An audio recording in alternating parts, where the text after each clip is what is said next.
अस्सलाम वालेकुम नाज़रीन, तहरीर विलाग फूड सीक्रेट की तरफ से हम आपको खुशआमदीद कहते हैं। आज हम एक नई रेसिपी और नई वीडियो के साथ हाज़िर हुए हैं।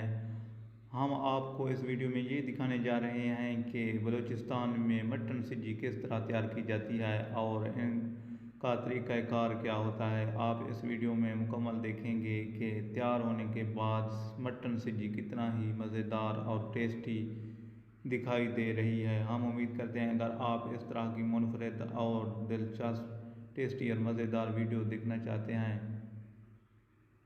तो मेरे चैनल तैयार विलाग फूड सीक्रेट को सब्सक्राइब करें, लाइक करें और दोस्तों तक शेयर करें ताकि हम आपको इस तरह की खाने पीने की टेस्टी और मज़ेदार वीडियो फराहम करते रहें।